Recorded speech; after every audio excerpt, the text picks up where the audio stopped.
Pada peringatan ulang tahun kemerdekaan, aku leyeh-leyeh di kursi tuaku.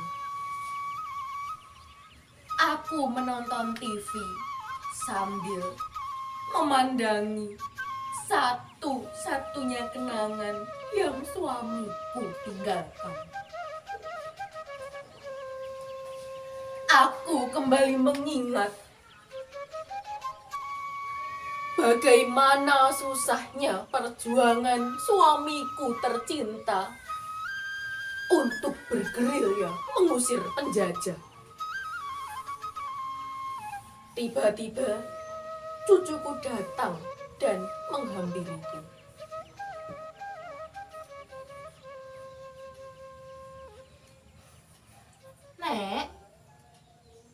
Nenek, aku mau bertanya.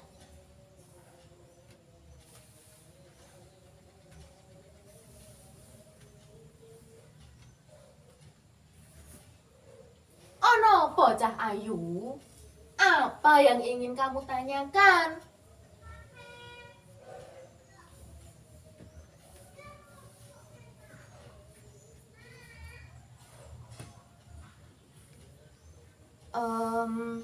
Jadi gini, Nek. Apakah kita sudah merdeka?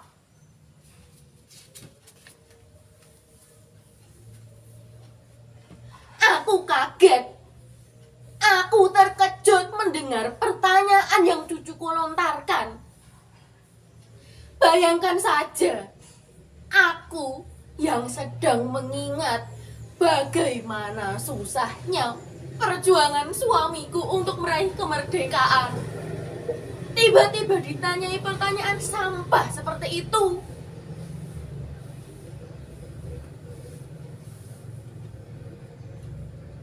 Apa? Siapa yang menyuruhmu menanyakan itu?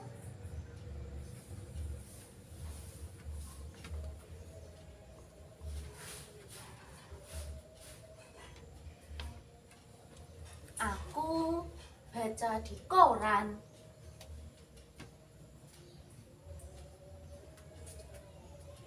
Cucuku kemudian mengeluarkan sesobek koran dari sakunya. Kemudian melihatkan kepala berita kepadaku. Darahku mendidih.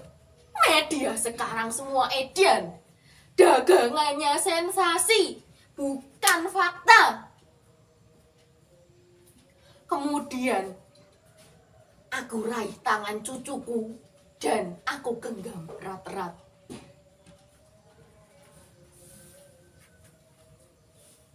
Dengarkan, aku mau bicara.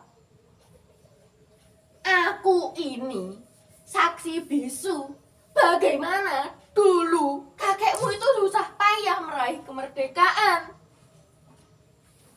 Bertahun-tahun aku ditinggalkan. Setiap pagi aku selalu menunggunya pulang sambil menggendong ibumu di teras rumah. Bisa-bisanya kamu menanyakan hal seperti itu. Apa-apa saja kerjaan gurumu di sekolah? Apakah gurumu sudah tidak mengajarkan sejarah? Apakah gurumu tidak memberitahu bahwa pada tanggal 17 Agustus tahun 1945 jam 10 pagi di Jalan Pegangsaan Timur, Bung Karno dan Bung Hatta telah memproklamirkan kemerdekaan kita.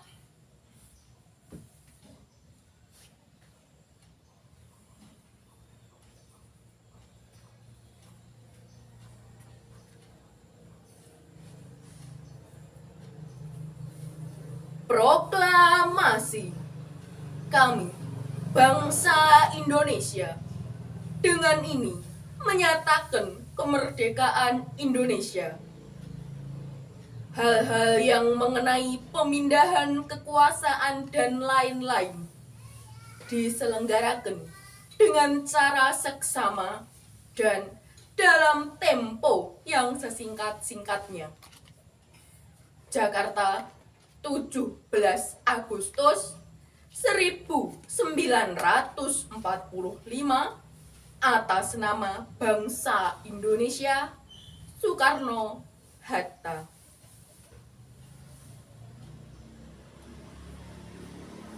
Nah, sejak saat itulah kita sudah merdeka.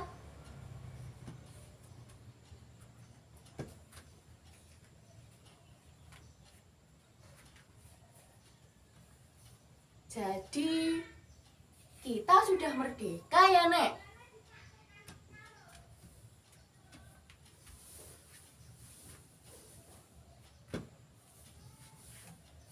Apakah telingamu itu tidak bisa mendengar?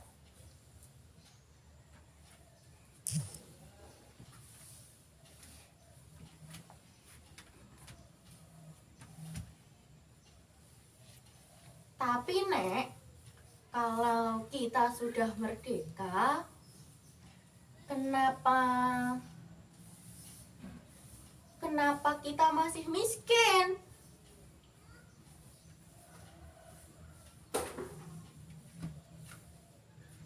Hampir saja tanganku ini menampar mulut cucuku. Untung saja aku masih mengingat bahwa anak kecil ini masih darah dagingku.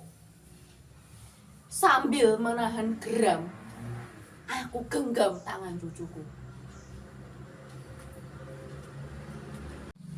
Dengarkan, Nenek, baik-baik. Kalau kita itu merdeka, artinya kita itu telah bebas. Bebas dari penindasan penjajah. Kita bebas berpikir. Kita bebas berbuat. Kita bebas menentukan nasib kita sendiri. Tapi kalau kamu itu miskin, lapar, sakit, wow, itu bukan urusan kemerdekaan, Cahayu. Gini, kalau kamu itu ingin kaya, ya kamu harus bekerja keras. Kamu harus mencari sendiri kekayaan kamu. Kamu harus membalik sendiri nasib kamu. Tidak ada orang mau menolong. Kalau kamu ingin sukses, jaya, ingin berhasil, ya kamu harus bekerja keras. Kamu harus berani mengambil resiko. Kamu harus berani menghadapi tantangan. Tidak ada orang mau menyuapi, apalagi mengasihani. Ingat ini, kalau kamu itu ulet, pinter, berprestasi, kamu bakal jadi orang nomor 1, Nduk.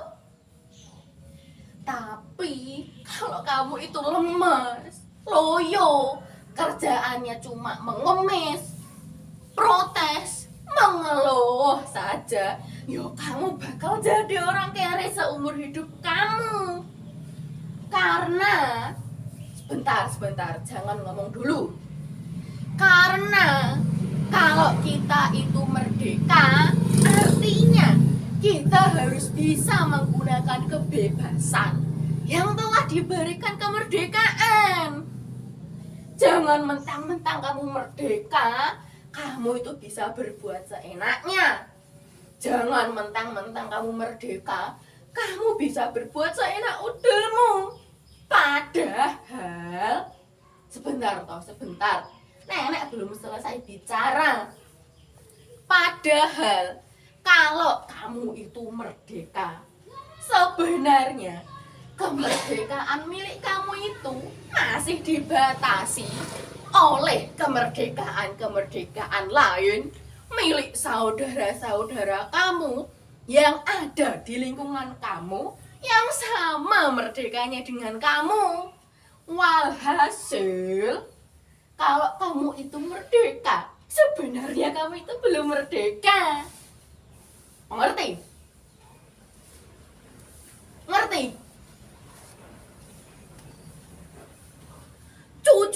hanya diam, tidak menjawab sepatah kata pun. Ngerti? Ngerti tidak?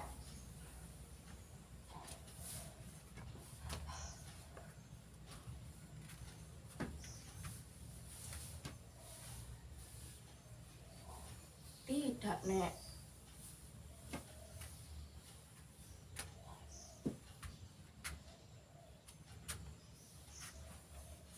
Nah, dengan kamu bilang tidak, artinya kamu itu sudah merdeka. Karena hanya orang merdekalah yang kapanpun dan dimanapun ia berani bilang tidak.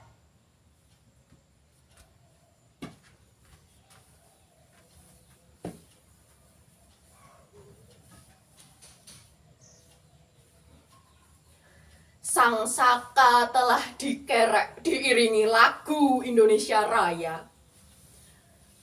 Aku selalu merinding ketika mendengarkan lagu itu. Aku kembali pada ingatan di zaman revolusi.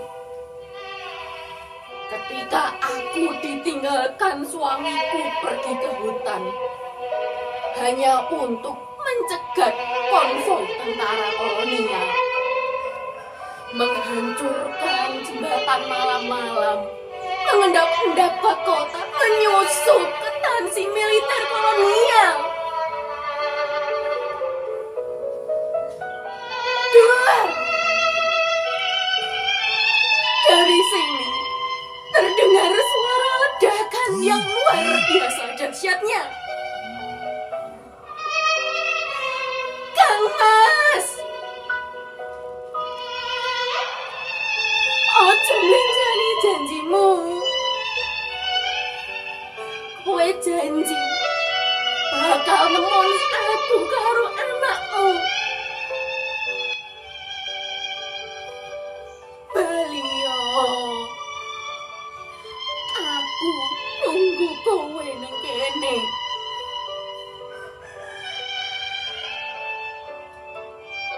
Sang Saka telah berada di puncak tiang tertinggi. Angut perkasa, aku telah turut. Aku telah ikut. Aku telah ikut membayar ongkos perjalananmu hingga aku kehilangan suamiku tercinta serta meninggalkan luka yang sangat besar di hati dan ingatanku. Tapi aku sama sekali tidak menyesal.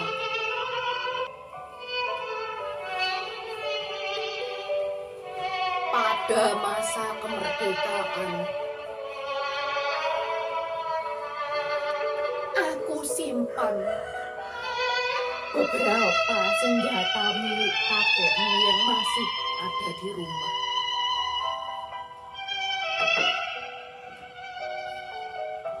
Aku kembali pergi ke sawah bersama beberapa rekan kakekmu yang masih hidup. Hidupku tenang, hidupku damai. Hingga pada suatu ketika ada orang yang memfitnah kakekmu.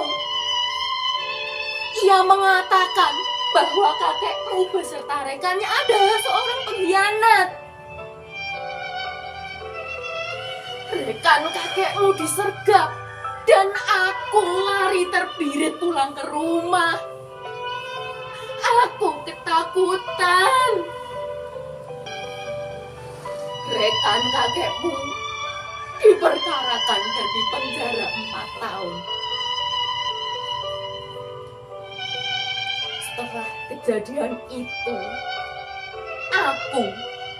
aku menjadi sadar bahwa pengkhianat yang sebenarnya adalah orang yang memfitnah kakekmu itu. Beberapa tahun kemudian, aku mendengar kabar bahwa ia telah menjadi pejabat yang sangat dicintai masyarakat. Inikah arti kemerdekaan? Aku menjerit. Aku menangis di dalam batin.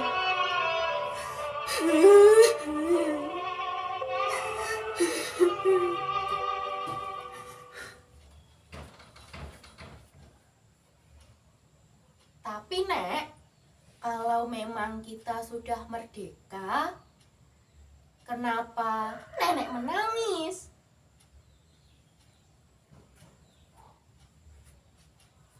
Aku sesegera mungkin menyeka air mataku. Kemudian aku berkata, "Nduk, cucuku, aku menangis karena kita sudah merdeka. Sebab orang yang merdekalah yang kapanpun dan dimanapun ia ingin menangis, ia berani menangis." Menyusup ke tansi. Salah. Paling. Berani, Bu? Ya Allah. Masa nek cahaya ilahi, coy.